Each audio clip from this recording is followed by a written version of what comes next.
First part second class का video का आपका फर्स्ट पार्ट में मैंने 11 क्वेश्चन तक आपको सॉल्व हो गया था। हमारा पर्यावरण अध्ययन सीटेट की क्लास सेकंड में आपका जो है 11 क्लास तक सॉल्व हो गया था।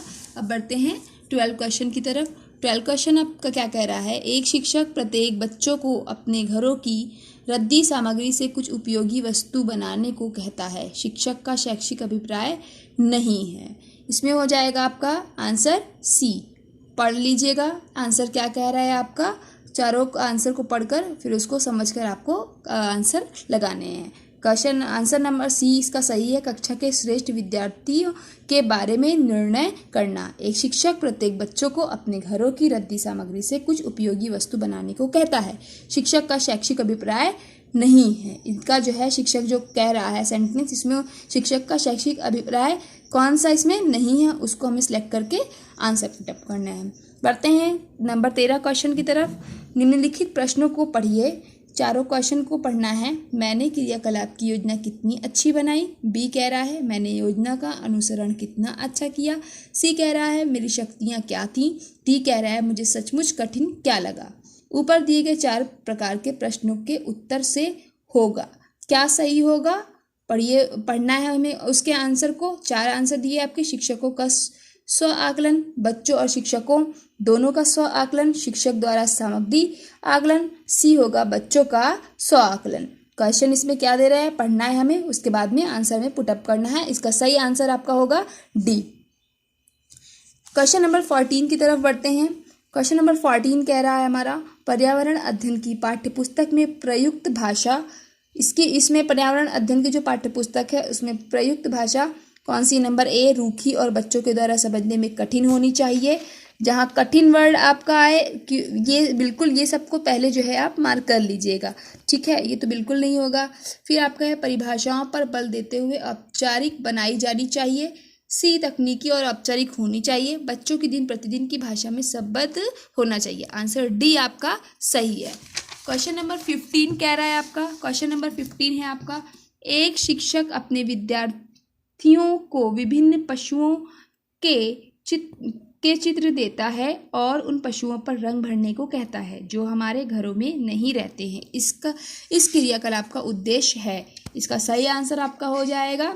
इसमें दिया है आपके ये ऑप्शन दिए हुए हैं, आपको ऑप्शन सेलेक्ट करके आंसर देने हैं। सही हो जाएगा आपका डी, ए बी और सी। इसका ए बी और जो है सी सही हो जाएगा, देख लीजिएगा। क्वेश्चन नंबर 16 है आपका पर्यावरण अध्ययन के पाठ्यक्रम जिसे 6 उप विषय के चतुर्दिक निर्मित किया गया है में पौधे और पशु को जानबूझकर परिवार और मित्र उप विषय के लिए अंतर्गत सम्मिलित किया गया है। इसके लिए निम्नलिखित में से एक कारण को छोड़कर शेष सभी कारण हो सकते हैं। वह कारण एक कौन सा है। चारों काम को हमको जो है ऑप्शनल पढ़ने हैं, जो हमें सही लगे सही समझ में आए उसका आंसर होगा डी। इस बात को उभारना कि किस प्रकार मनुष्य एक दूसरे से घनिष्ठ संबंधों को साझा करते हैं। क्वेश्चन नंबर 17 की तरफ देखते हैं हम। पर्यावरण अध्ययन के शिक्षण अधिगम में सर्वेक्षण का उद्देश्य क्या है। सर्वेक्षण आप बीटीसी की भी टॉपिक में आपका है सिलेबस में सर्वेक्षण, और आपका बीएड टॉपिक में सर्वेक्षण आपका टॉपिक है, ठीक है। टॉपिक पढ़े हैं तो इजीली आप जो है इसका आंसर स्पीड में जो है पुटअप कर लेंगे। सही आंसर इसका है सी, ए बी सी और डी। चारों जो विकल्प दिए हुए हैं चारों इसमें सर्वेक्षण के अंतर्गत आएंगे। नेक्स्ट दे रहा है आपका प्रश्न संख्या 18 से 20 निम्नलिखित अवतरण पर आधारित है। अवतरण दिया हुआ है, इस पर आधारित है, इसको पढ़ना है हमें। उसके बाद में ये पूरा आपको सेंटेंस पढ़ना है। उसके बाद में आपको क्वेश्चन दिया है, ये उत्तर बच्चों और उनके विचारों के बारे में क्या बताते हैं। इनको हमें पढ़ना है। चारों क्वेश्चन बच्चे अच्छा अवलोकन नहीं कर पाते हैं। वाष्पीकरण के बारे में बच्चों के विकल्प विचार है। पीछे दिया हुआ अवतरण हमें पढ़ना है।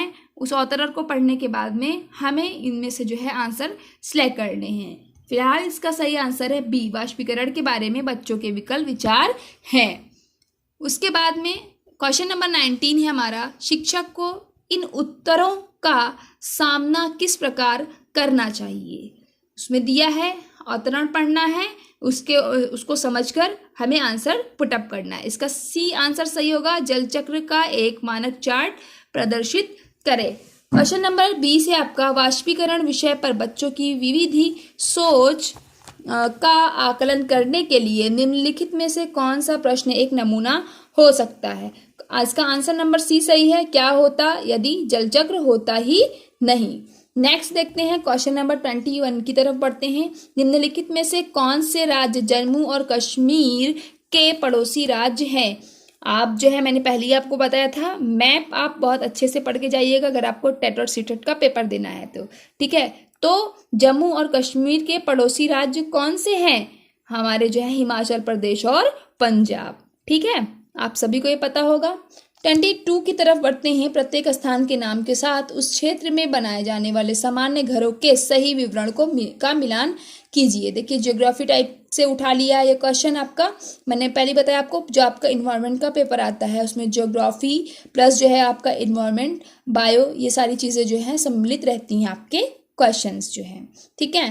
तो इसका जो है हमें सही मिलान करना है, इसको हमें पढ़ना है। इसका सही मिलान जो होगा हमारा, आगे हम देख लेते हैं क्या सही मिलान है इसका।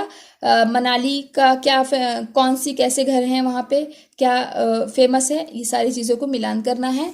यहाँ देखिए, इसमें लिखा है मनाली पत्थर या लकड़ी से बने ढालू छतों वाले घर। मनाली में जो है कैसे घर बने होते हैं, पत्थर या लकड़ी से बने ढालू वाले छत होते हैं।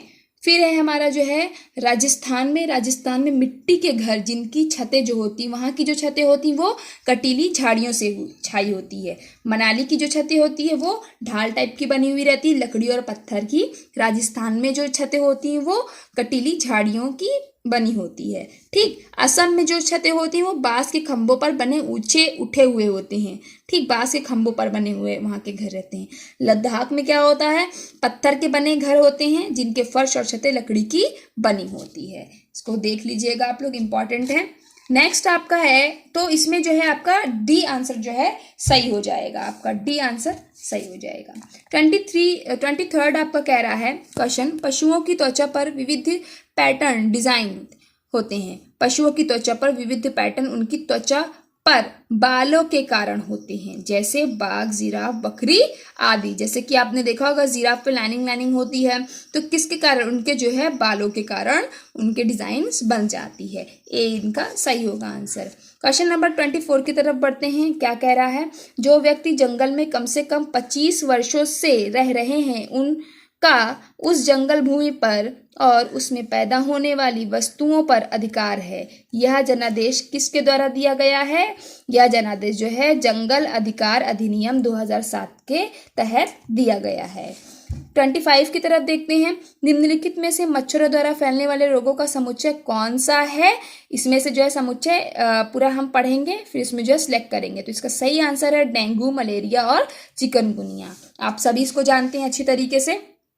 25 के बाद में 26 नंबर क्वेश्चन आपका कह रहा है, घटपर्णी पौधा निपेंथिस, बहुत इंपॉर्टेंट है, आपका टेट में भी ये पूछ सकता है जो है क्या है। तो हम इसका थोड़ा सा सॉल्यूशन देख लेते हैं। घटपर्णी पौधों की पत्तियां पूर्ण रूप से या उनका कुछ भाग सुराही के आकार का होता है। सबसे पहले हम क्या समझे कि घटपर्णी का जो पौधा होता है वो सुराही के आकार का होता है, जिसकी लंबाई 1 इंच से 1 फुट तक दिखाई देती है। ये पौधे मेंढकों, कीड़े मकोड़े और चूहों को चालाकी से फंसाकर खा जाती है, ठीक है। ये जो होते हैं, जो पौधे होते हैं वो, जिससे उन पौधों में नाइट्रोजन की आपूर्ति हो जाती है। मीन्स दैट कि ये पौधे जो है वो कीटभक्षी भी होते हैं, ठीक है। तो इसको देख लीजिएगा आप लोग। तो इसका सही आंसर है आपका घटपर्णी का, इसमें जो है सही आंसर आपका हो जाएगा डी। पढ़ते हैं 27 की तरफ। नीचे दिए गए खाद्य पदार्थों के किस समुच्चय में लौह तत्व प्रचुर मात्रा में होता है। तो इसका सही आंसर होगा आपका बी, आंवला, पालक और गुड़ में जो है खाद्य पदार्थ के समुच्चय में लौह तत्व प्रचुर मात्रा में होता है। क्वेश्चन नंबर 28 की तरफ बढ़ते हैं। हमारे देश के लगभग सभी भागों में मिर्च का उपयोग भोजन पकाने में किया जाता है। हमारे देश में मिर्च को लाने वाले व्यवसायी आए थे, कहाँ से आए थे, वो आए थे दक्षिण अमेरिका से। 29